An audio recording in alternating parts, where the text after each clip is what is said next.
Hi, I'm Caitlin, a podcast producer here at C-SPAN. This week on C-SPAN's Afterwards podcast, Senator Ron Wyden, Democrat of Oregon, and author of It Takes Chutzpah, How to Fight Fearlessly for Progressive Change, shares his thoughts on having the tenacity to pursue progressive goals through strong alliances, hard work, and focus. Natalie Andrews, Wall Street Journal Congress reporter, interviews him.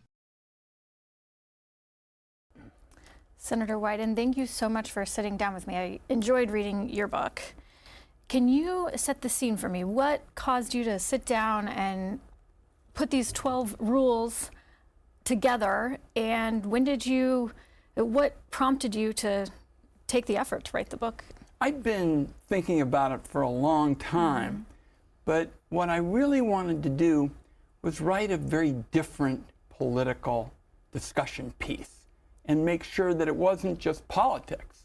It was about chutzpah, this indispensable instrument of improving your world and the broader world in a way that would get a lot of people interested. And a lot of young people have come up to me. They've found a galley somewhere around, and they said, we never have seen anybody, a political guy, write a book like that, because they always thought the books were different. And I would always ask them, well, what do you mean? They said, well, you know, there's a lot of bragging, talking about they did this bill and that bill, and then they go, well, everybody's urging me to run for president, and I'm really thinking about my family, so I'm not going to do that.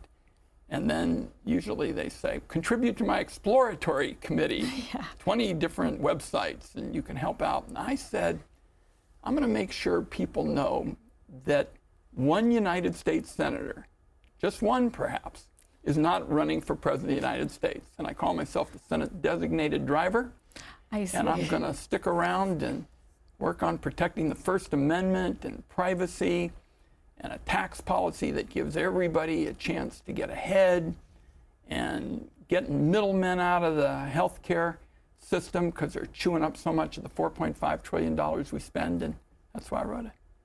So we can clear that up. This is not a precursor to an announcement in 2028 about Ron Wyden running for president. There is, in fact, my taking off the table any prospect that at least one United States senator is definitely... It's not going to be running. Yeah, out. All right. Over.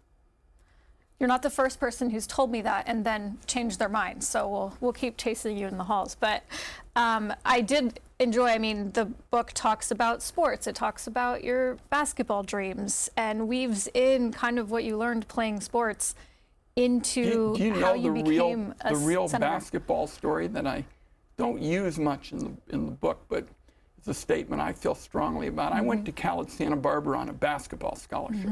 As the book says, all I wanted to do growing up was to play in the NBA. Kind of ridiculous, proposition, really. But I got an offer from Gonzaga, which is a big basketball powerhouse. And eventually we put it up on the wall, and people said, well, why'd you do it? And I said, well, if I had gone to Gonzaga, I would have sat on the bench even more than I did at Cal Santa Barbara. But the world would have seen that a Jewish kid could play with the Jesuits. Did you... John Stockton, I know you're Stockton, from Utah. Yeah. He was up there. He was a Gonzaga. I think that was my first introduction to John Stockton to Malone. So the first rule of the 12 rules is to make productive noise. And it says if you want to make change, you've got to make noise. We're in a period where Donald Trump is about to become president. What noise do you think Democrats can make right now that is productive? How will we see that noise from Democrats as Republicans have control or will have control of the House, Senate? Well, productive noise touches on another one of the rules that I'll use to answer you.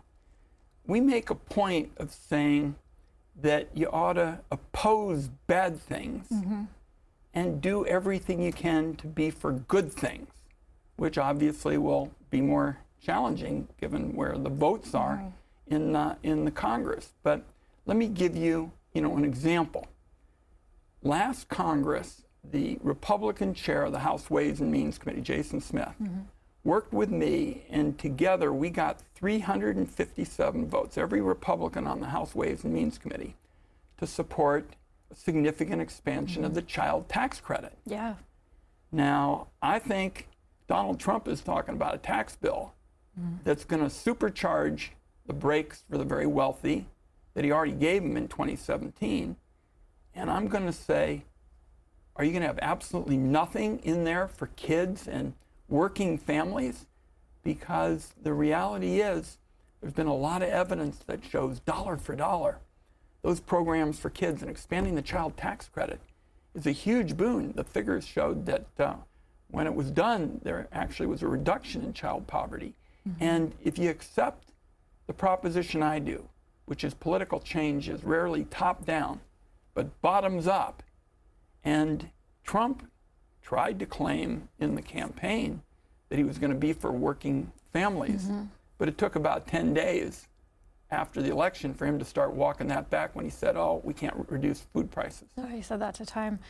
Do you think that some of the tax proposals he talked about on the campaign trail, not taxing tips, not taxing Social Security, those seemed aimed at helping working class families? Do you think that's possible in the Senate? Remember, he made claims like that in his first campaign. That he was going to do all these things to help working families. He was going to close loopholes, hedge fund loopholes and the like. And he passed on all of them. So put me down as pretty skeptical that he's going to, because I think past is prelude. And he made all those promises in the first campaign to working families, didn't follow through. And the fact that he's been walking back things like food prices and, by the way, the PBM legislation. I don't know if you caught what happened here a couple of weeks ago. Trump basically told everybody willing to listen that he was going to go after middlemen. They were making too much money. This was bad for taxpayers. It's bad for seniors. And then when it came time to talking to the caucus, he and Elon Musk, walked away. And I basically said they acted like porch pirates. You had Democrats and Republicans delivering a good health package, and they took it back. Yeah. And then I hit the deadline. So do you see yourself as Republicans go down this reconciliation path where they don't need your vote, but how do you see Democrats making noise on tax policy? Well, we'll use hearings. We'll use our work on the floor. We were out on the Capitol steps, yesterday. We're going to take every opportunity. We've got winning messages. I mean, I look, for example, at Direct File, which is basically a hugely popular kind of service for working families. And I'm going to say, and do it very vigorously, we're the only Western industrialized nation that isn't willing to do something like that. So we've got good messages, and we'll keep coming back to all the pledges Trump made to working people in this campaign, and make it clear that if he just walks back the needs of working families, it's going to come up in a couple of years, and he may find that he's hurt by it. Do you, one thing we're not seeing in terms of noise right now from Democrats is all-out opposition to his cabinet nominees, things like that. John Fetterman has said he'll support some of them. It is different to me than in 2017 when there were lengthy filibusters, several press conferences showing the faces and their lack of divesting from investments. So I just wondered what you're hearing now, or why aren't we seeing that noise? We're making it very clear, Natalie, we are not going to be doormats. We are taking the advise and consent provisions that are on the books very, very seriously. I mean, our committee, the Finance Committee, has jurisdiction over the Kennedy, nomination. He has made some outlandish statements. I mean, you can go to these videos and tapes where he said no vaccine has ever been effective. Yeah, try explaining that to a lot of parents and families where several generations have benefited from vaccines. So it's just getting started. But we've got the Treasury nominee, we've got Robert Kennedy. We're going to take this seriously. Much more to come. And finance has so many key nominees. You're going to be in hearings for a while. Well, Besant, the Treasury nominee. I mean, this isn't going to be rocket science. I want to know what he's going to do that Bill Bradley, one of my longtime friends who was on the finance committee, had a better jump shot than me, the NBA all-star. He and I always talk about a tax code that gives everybody in America the chance to get ahead. So far, what we've seen is there are going to be lots of breaks for people at the top. The cabinet's made up of, lots of billionaires, and it looks like they're going to do pretty damn well. They're doing okay. When you talk about Chutzpah, who in the Senate right now do you think is displaying Chutzpah?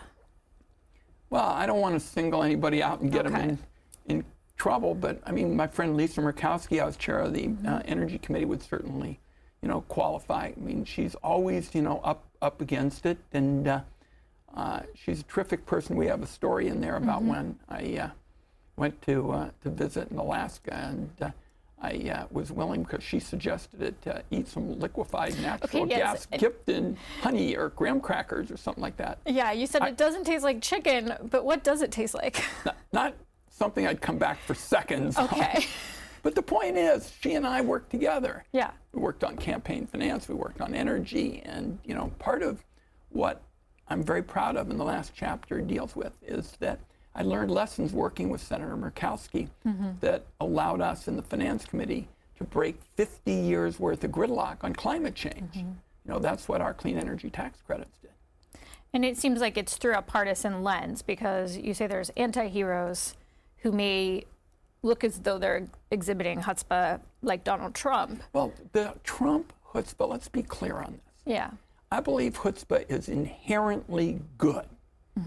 Trump basically uses it for essentially malicious objectives, telling people he can shoot his supporters on New York streets and they're all going to be for it, making fun of people. If you use malicious intent to put people down, to bait them, to be ugly and bully them, that's using malicious chutzpah, using the intent in a way that is not good. So it's not necessarily an always progressive concept, but it's a concept that you see as furthering good. And we actually go through, if some of the people say it was really interesting, one said, I thought I was going to fall asleep reading all that rabbinical stuff. And said it was interesting because, you're talking about chutzpah being inherently good, but when you bring malice to it, it's different. Yeah, I thought that was interesting. And I also found in the introduction you write about being a consummate insider, knowing Washington, and also an outsider who came to politics from a winding road, not necessarily that you always thought you would be. Pretty darn winding. I had never run for anything.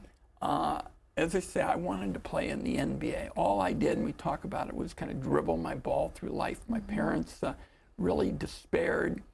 And when I didn't have any prospect of playing in the NBA, I got involved in a Wayne Morris campaign.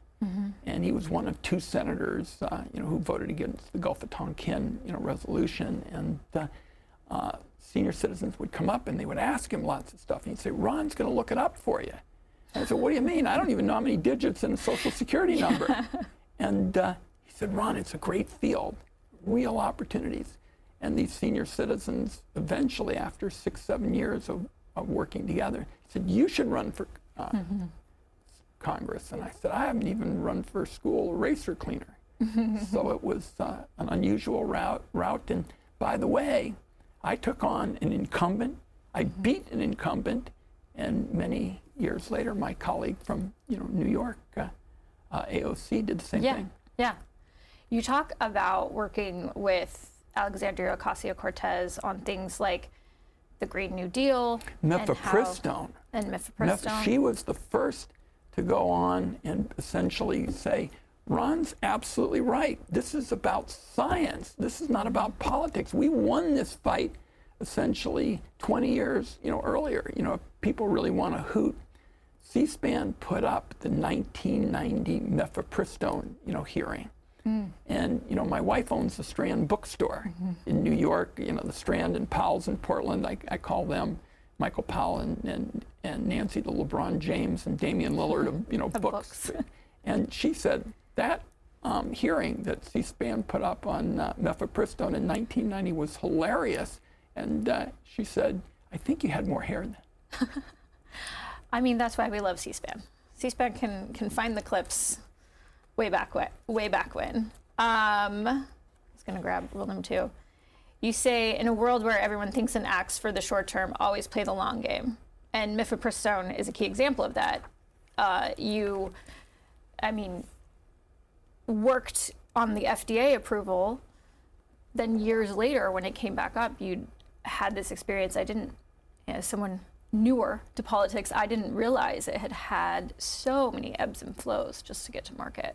Oh, there's so many stories here, Natalie. The objectors were led, for example, in Congress by Jesse Helms, the late senator from North Carolina, and he just didn't want to talk about science. He was just kind of making up these horrible stories. And as we talked about, the FDA said, well, we just didn't think. It was almost kind of government by intuition, not based on evidence. We just didn't think it would be good for women. And we just kept coming back and applying back evidence. And some of the first trials were actually done at the University of Oregon Health Sciences Center, which made us very proud. Do you see any, as you look at that fight, do you see anything that's happening kind of applicable to now? Absolutely. The same question is it going to be a science-driven judgment, or is it going to be a political-driven judgment? And in both cases, the data is overwhelming. In fact, the data for our side, that it is medically sound, scientifically responsible, is stronger now than it was back in the 1990s. We essentially, held off Jesse Helms and George Herbert Walker Bush. Then Bill Clinton, wins and basically said, we're going to do this by the book, everybody. They made it real clear. Their FDA, they didn't call me up and say, oh, this is a done deal. They said, we're going to start the science. And the science showed that it was a responsible medicine for women to have. That was the case then, and it is now. One thing that stood out to me is you describe in this process like an optimism. And I think the Capitol building, while there's a lot of earnestness there, it can be hard to be in Congress as long as you have and still be optimistic. Where does that come from for you? You see the results. I mean, somebody like me gets elected to the United States Congress, sworn in at 31, in a field that back then nobody knew much at all about senior citizens policy. In the typical town when I got started, if they had a lunch program, that was a really big deal. Oh my goodness, the seniors have a lunch program. And now you have a tremendous array of services, an AARP with millions of members and the like. So I look back and I've been given extraordinary opportunities. A first-generation Jewish kid, got a chance to play sports at a very high level. When that didn't work out, I got a chance to do public service. What I did at the back of the book in terms of the acknowledgments is really reflect that. I said, when it wasn't possible to make it to the NBA and I was really down in the dumps, I had to come back and help my mom dealing with my brother who had schizophrenia. Those were tough times. My mom wasn't sleeping. It was really, difficult. Yeah. But I managed to be able to, move on to the next set of opportunities for public service, and a lot of the people that I acknowledged there made it possible when I was pretty down. It sounds like, that time was such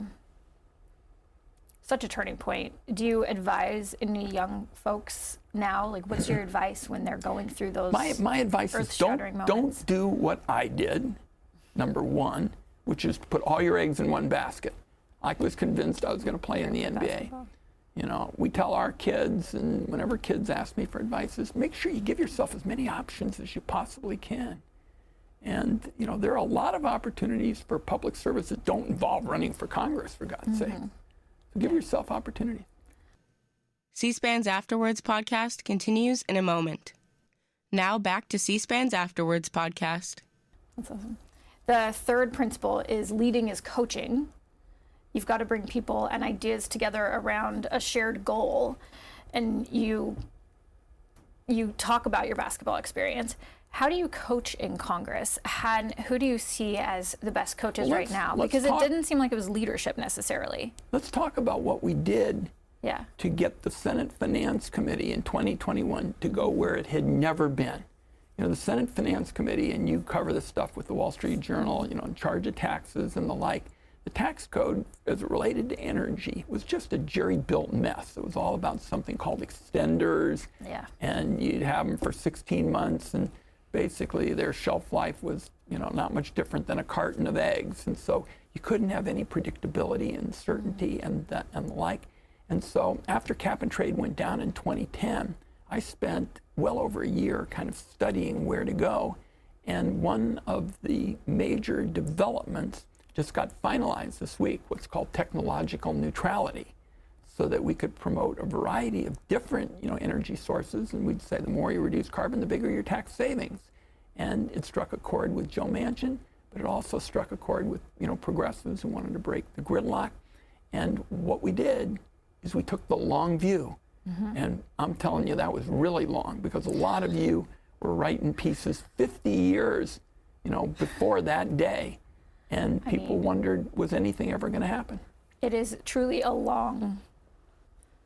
when you were talking about some of the legislation that you had written a while ago, and then moving forward, years later, to have it become the Affordable Care Act or part of the Inflation Reduction Act, it's like these were building blocks that had been written down. Legislation, and a couple of your colleagues in the press, particularly at Publishers Weekly, which were very kind in their review, picked up on something that I say a lot but didn't really put in the book. And that is, legislation isn't particularly linear. It doesn't just go from point A to point B over a set period of time, and that's that. What we did with respect to mifepristone and clean energy and the like, we have a step forward, then you go backward. In mifepristone, it involved, 20 years after we thought we had tucked away the victory. It came back. And it's the same issue. Is it going to be science, or is it going to be politics? I did appreciate that you rewrote the words to Schoolhouse Rock, because as a Congress reporter, you go up to the Hill thinking it's a bill, goes through a body of Congress, it's passed, it goes to the president's desk. And Natalie, there's a little story there, because it reflects the changes. I'm very proud of the part about Olympia Snowe, because she was so independent, such a pleasure to deal with. We were both pretty junior on the Finance Committee. Sometimes there would be Snowe Wyden, sometimes it would be Wyden Snowe. We had the first bill to lift the restriction on negotiating and the like, but we were always talking about how you'd, apropos of Jailhouse Rock, have the little bill, and it would go through this kind of process, and we always were talking about how you could ensure that you can involve, members as the times, changed. And for example, I called Olympia when I was done with the book. I said, just wanted to let you know that I said you were the greatest thing since night baseball, and I hope it doesn't hurt your reputation. And she laughed, and she said, no, we were talking about trying to involve as many people and practice good government. And then she kind of chuckled in that inimitable Olympia Snowe way. And basically, we realized there's not as much of that, and that's what we're trying to push back on. I mean, that is true. I mean, you've seen a lot of change in Congress. Is there still room for odd couples or bipartisan partnerships? And what do you see being able to do that in the Trump administration? Well, Jason Smith is a perfect example of where we worked together. We got 357 votes. And I'll tell you, the country would have been better off. The kids would have been better off.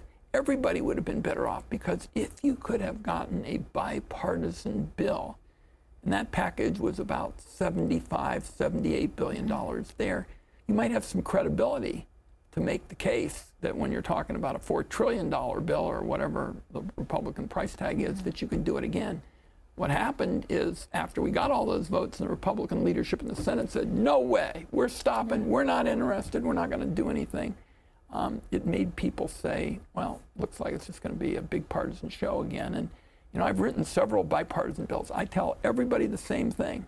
It's that my door is open, but it's got to be a serious, effort, and you can't just, make it, as I've been saying, a distillation of, making sure that the wealthy get everything they want, and Medicare, Medicaid, all those programs suffer. Do you think Jason Smith will be amenable to putting your bill into the new tax bill? I'm going to let him speak for himself. I think that all the Republicans in the Congress now understand that Donald Trump has zero interest in a bipartisan bill. He didn't have much of an interest in 2017. I talked to some of my colleagues when I was writing it.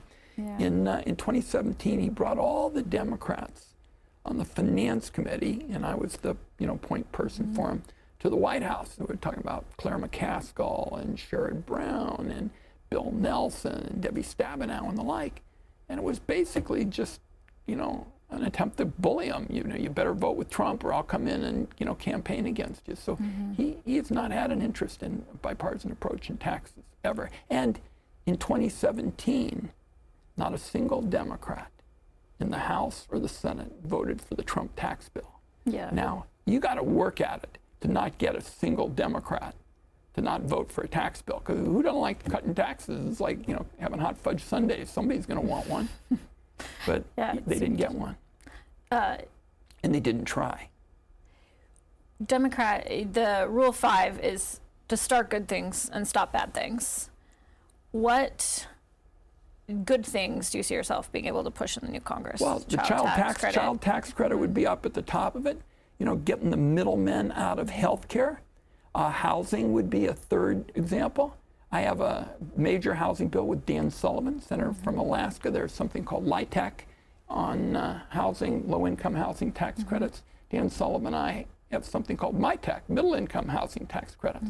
Now, whether Donald Trump has an interest in these kinds of matters remains to be seen. I've been talking to some of the nominations, for example, about whether they'll support our clean energy tax credits, because I say it's private sector, carrots, not sticks, no mandates. Come on, what's not to like? I don't know how Elon Musk feels about it, though. It seems like he's kind of against credits. He certainly was with the president on getting rid of the middlemen effort, and that was completely bipartisan. People, Republicans in the House. I don't even want to mention their names. It would probably get them in trouble politically, but they worked hard with us, and it was a good bill, and we're going to keep pushing it. When it comes to bad things, what do you see as something bad that you're hoping to be able to stop that you've seen Republicans do? Well, I'm going to do everything I can to keep to a minimum the giveaways to the billionaires in this tax bill, because that's what they did in 2017. Now they got a cabinet full of them, and this is going to be a tough battle. I mean, we've got a big education job in front of us. To a great extent, the billionaires can pay little or no taxes for years if they buy, borrow, and die. They use those three words. They buy stuff, they borrow against it, they die, and capital gains is recalculated. So my hope is that we're going to be able to say matters like the child tax credit, matters like housing, matters like holding down health care costs, making sure that Medicaid isn't gutted, which they pushed hard for in the Project 2025 kind of discussion. I'm going to do everything I can to say, hey, there's some choices out here in America. And we almost got a chance to make some good choices in the last Congress with the votes we got in the House. Let's see if it's going to be possible. But I can tell you today, as we sit here and have this discussion, Donald Trump has shown zero interest in really working on the kinds of priorities for working families that I'm going to be zeroing in on.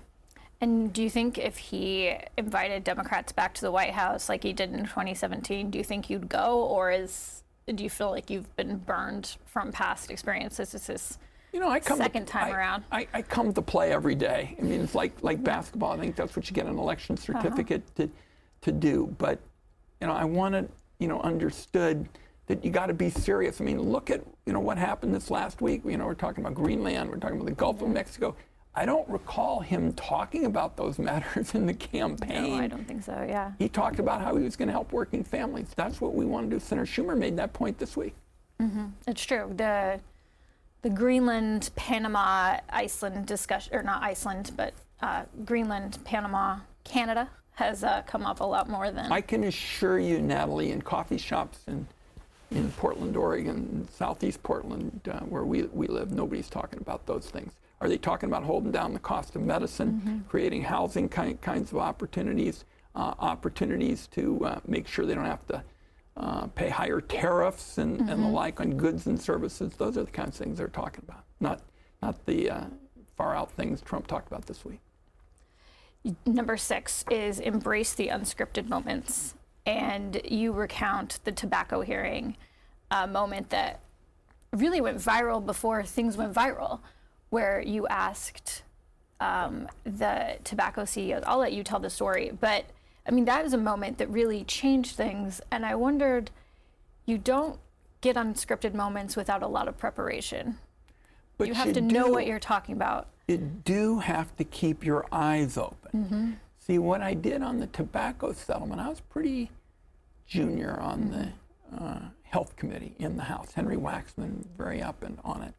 And he pummeled them for hours and was, really digging out the big facts. And kind of my turn, and everybody was kind of packing up their bags and starting to pick. And I looked up and I said, has anybody asked these executives if nicotine is addictive? Has anybody even asked these people? And they all looked at me like I, had made some, dramatic, discovery, discovered popcorn or something like that. And everybody said, well, no. And I said, I'm going to ask each one of those. And by the time we were done with that questioning, I said, we've got these attorneys general and others working on settlements involving Medicaid. They use this, we can win. And, years later, well over $300 billion for health. And I've had several other instances. We talk in the book about how we got the $600 a week for the unemployed. And there was, a negotiation, again, the Trump people, then was Mnuchin and Scalia, not the judge, but the labor secretary. They didn't really seem very interested in anything. And they kept saying, well, it was going to break the budget and we haven't done anything like this. So I pointed out how in past instances, checks had been sent. And I pointed out, Rachel Kaus and my staff, we took out our phones and we went to the calculator and we showed that it was within the budget. And when they got tired, I said, look, we've answered both of your questions. A, it's been done before. B, it's within the budget. Let's close the deal. And it was a kind of middle ground, position, $600 per week for 4 months.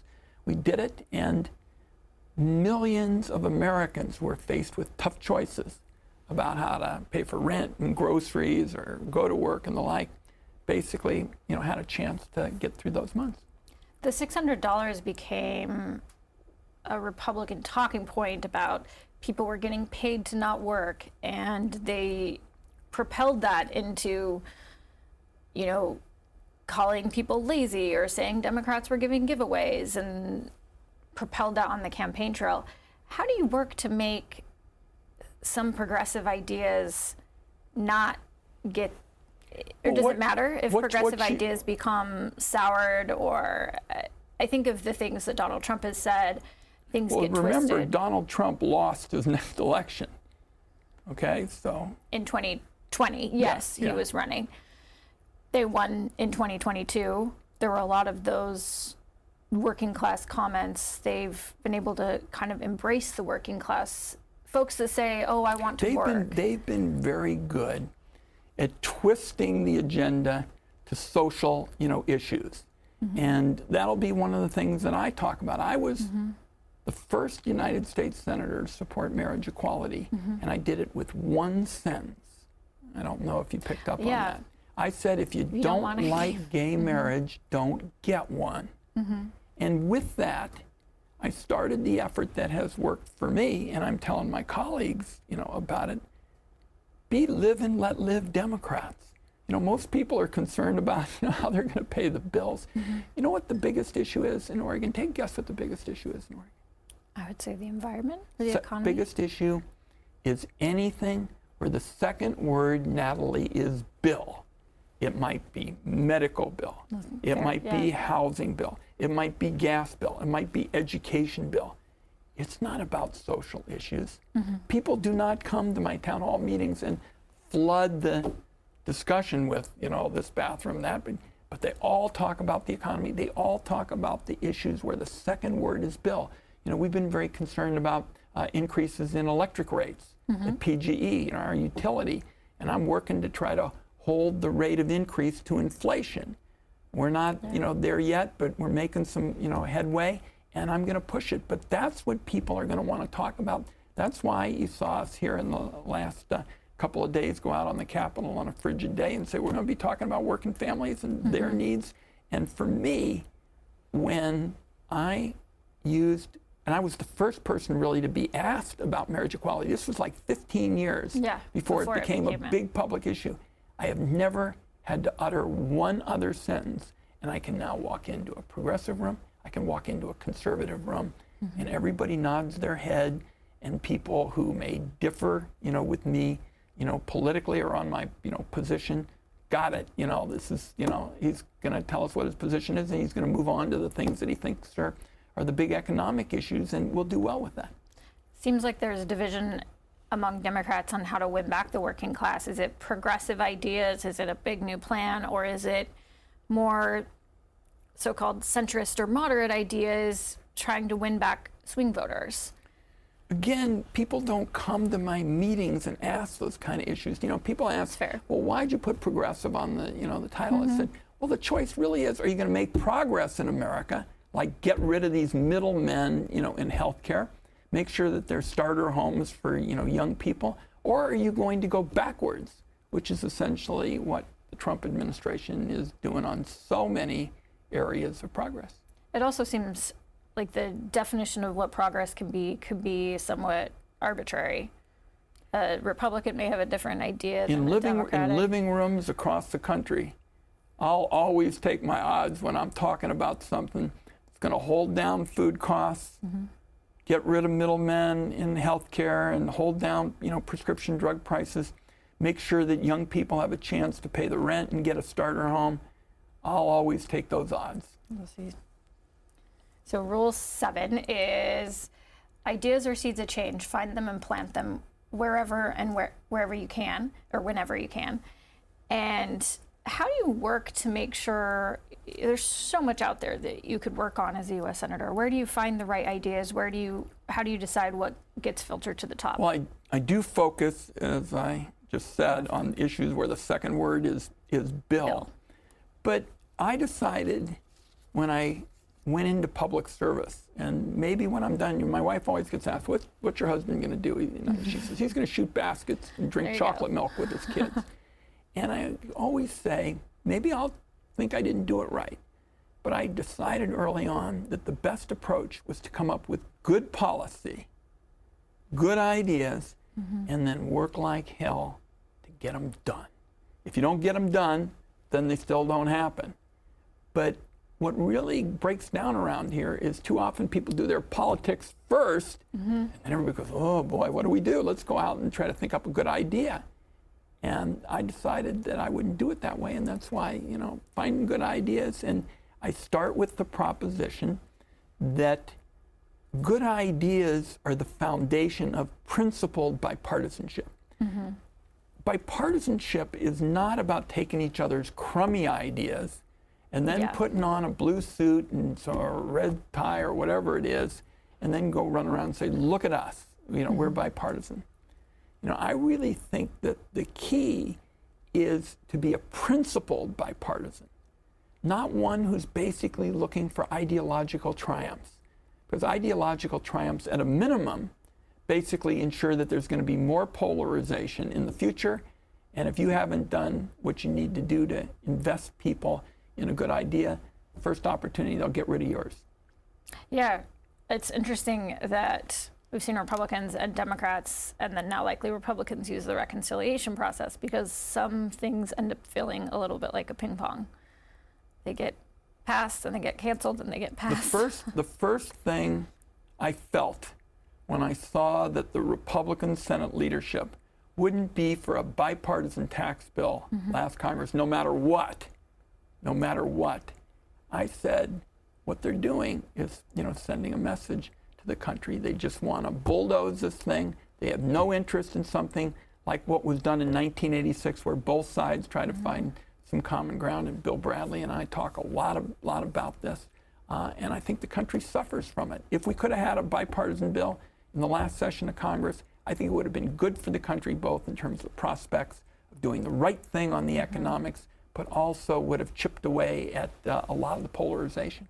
And if you avoid reconciliation, you can make things more permanent, right? You can. Like, you can indeed. You have a lot more flexibility. Don't have to do all this budget, razzmatazz. 10 years, yes. CBO scoring, drama. C-SPAN's Afterwards podcast continues in a moment. Now back to C-SPAN's Afterwards podcast. 8 is pay attention to your friends because they can be far more unpredictable than your enemies. Feels like that can apply well beyond just Congress, but it feels like folks in Congress can come back. We see odd couples is what you talk about too. Nobody likes to be forgotten. You know, in other words, you can have a longtime friend, but if you suddenly are going to leave them behind and there's something that they care about, say, what am I, chopped liver? And there you are. There you are. And 9 is don't push rocks up hills, push boulders. They'll fall back on you, but you'll gain the strength to get back up top, which kind of speaks to the long game. That's the long game. Number of these kind of get close to each other, but you're not going to get everything the first time out, and that's why I mentioned the reviews on mifepristone. Yeah. You know, there we were winning something really significant 20 years ago. But now you're back, and you're back on the very same issue. I like our odds. I like when I talk to people, I said, look, these are deeply personal, issues. I get all that. But at the same time, people want to have good science and good, health policy. I mean, Robert Kennedy is going to be coming up here pretty shortly, and I want to know how he's going to explain saying there's never been an effective vaccine. And it is interesting because Robert F. Kennedy Jr. will often talk about how he's looked at the science. Seems like science and studies are almost also up for interpretation right now, in terms of different people kind of taking what they see from different things, which probably makes your job harder. It makes folks. Well, he's gonna have a chance. Yeah. To offer the hard evidence, but as I said yesterday, A, he said some outlandish things. And B, I can tell you based on my town hall meetings, and Senator Murray and Senator Cantwell are hearing the same kind of thing in the Pacific Northwest. You say that there's never been an effective vaccine. There are a lot of families, parents and kids and grandparents who've used these vaccines over the years, and they are concerned that it might not have been good for them to have been denied the vaccines. Do you, and number 10 is be a principled bipartisan, work with anybody who's serious about moving forward. You have a lot of stories about how legislation was crafted, such as healthcare with Bennett, and then it twists and turns. In the end, Bennett didn't support the Affordable Care Act because of how it moved forward. How do you kind of maintain those relationships when things do change, when the long game changes and cuts out the bipartisanship? Well, it relates also to one of the other rules about spending political capital. Yeah. The president then, President Obama, invited me to come to the Oval Office on the third day of his first term. Just him and I. Yeah. Phil Shaliro, his congressman was there, but it was just the two of us. And I said to him, Mr. President, this bill is not going to be called Wyden Care. It's going to be named after you. But, we Democrats, we've been good at expanding services. We haven't been so good at containing, the costs. And President Obama, he was so skilled and such a great orator and so dynamic, I think could have been somebody who really took the country on an explanation of why these health costs were gobbling up everything in sight. The Democrats were right about universal coverage, limit cost shifting, having, prevention. But Republicans had a point too about a role for the private sector, particularly in areas like health research and the like. And Rahm Emanuel, who I've known for years and always liked, I always got the feeling that there were people in the Obama administration were encouraging him to go small. And not use the kind of chutzpah that could have really made a big difference. Mm-hmm. And going back, I wish I could have walked out of the room having made more progress on that. I thought that story was interesting because you express regret over not pushing harder. And I feel like in political books, we don't always see people express regret. Like you said, it's often victory walks and things like that. And you do celebrate the passing of the Affordable Care Act. Well, the president, to his credit, said, Ron, I agree with most of the things you're saying. Yeah. So, we won, big victories. I mean, the real, keeper is, people were getting clobbered, before the provision I had in my bipartisan bill with Bob Bennett, where the insurance companies could discriminate against you if you had a pre-existing, condition. And so, as the book says, we won on 5 or 6 big issues. Where what we didn't win on is we don't have, and to this day, don't do enough to contain costs, particularly in the employer-based system. Mm-hmm. Do you have any regrets now as you look back on the Biden administration? Do you have any things you wish had happened differently, say with Build Back Better and how that coursed through Congress? Do you take any lessons? We had lost a couple of senators on some of the big economic and and tax issues. Certainly there would have been a bunch of things that we could have done differently in terms of making the case that this free ride for billionaires with all kinds of accountants and the like was something that directly contributed to middle class people being forced to pay for that stuff. So yeah, there are several things we'd do differently. Do you think Joe Manchin had chutzpah as he took the process? Well, as I talked about, to him, he believes that he does. Yeah. And the kind of founding fathers, basically said that you give a wide berth to people to be sensitive to your constituents. I do think that in a bunch of areas like child tax credit and and billionaires paying their fair share, that had I been able to do what we did together, he and I, on clean energy tax credits, where he invited me, we could have made more progress.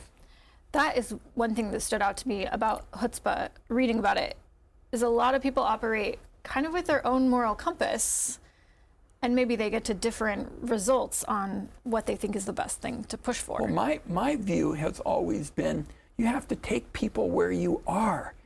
What happened, I believe, to Joe Manchin on the energy issue, for example, is lots of people would say, I have a good idea, I'm going to develop my idea, and then I'm going to take it to Senator Manchin. What we said is, let's listen to him. And the first time I brought up this idea of technological neutrality, I held my breath because I said, I wonder what he's going to think.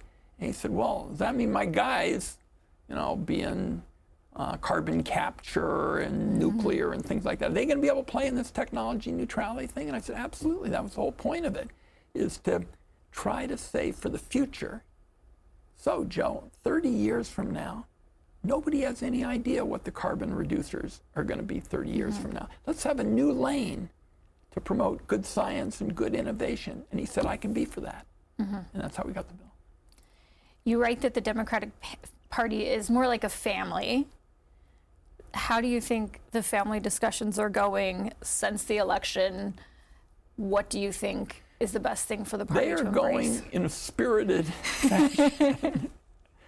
I think there's very broad agreement, though, on, for example, this question of priorities.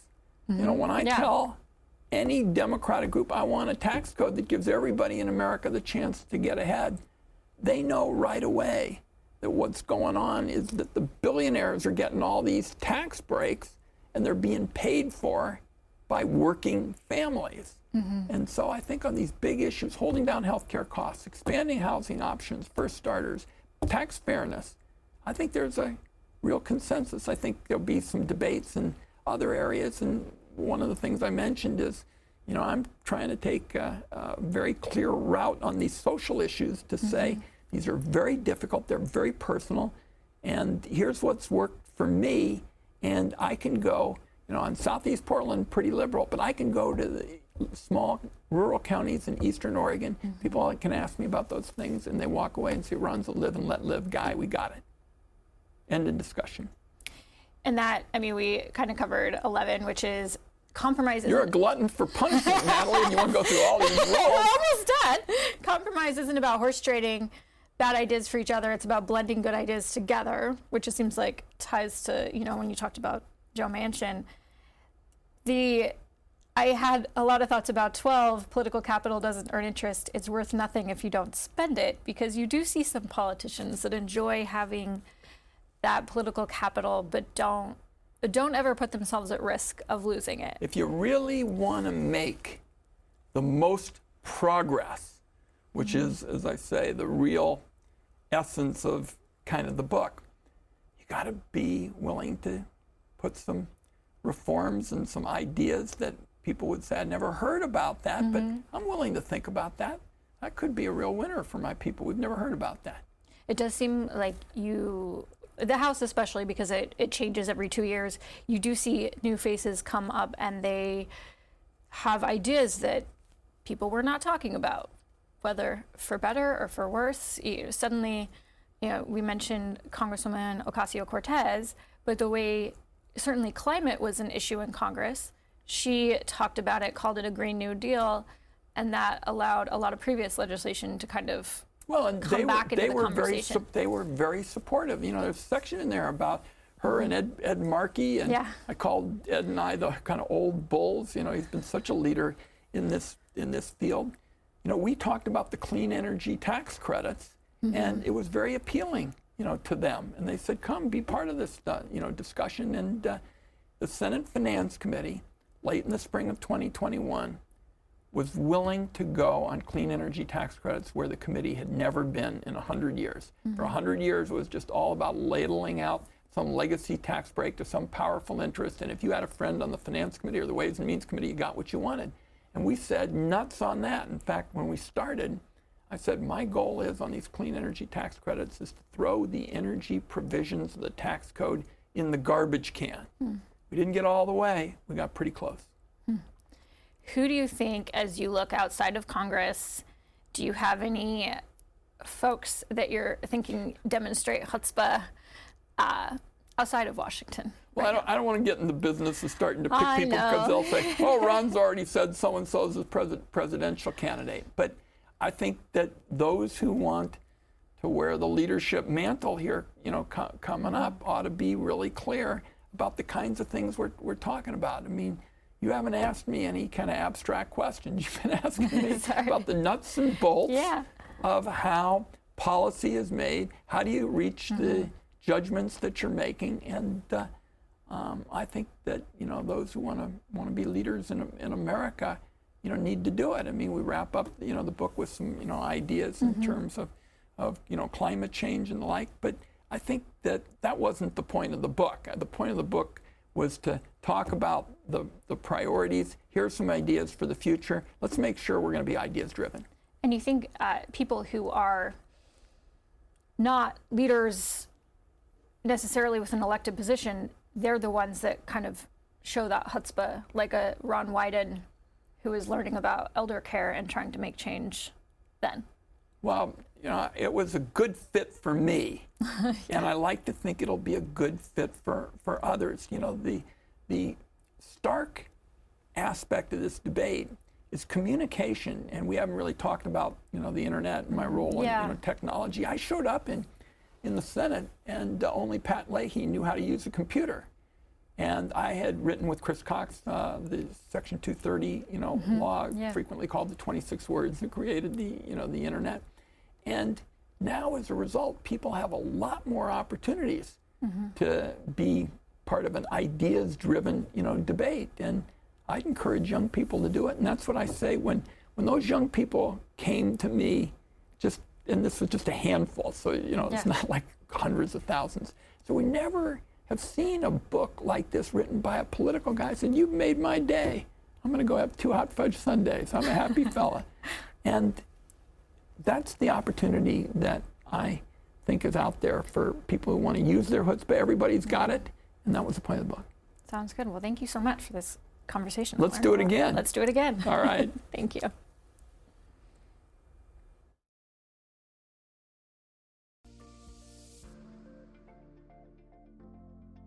Thanks for listening to this week's Afterwards podcast. If you are interested in podcasts about nonfiction books, listen to C-SPAN's Book Notes Plus podcast for interviews with authors and historians hosted by Brian Lamb.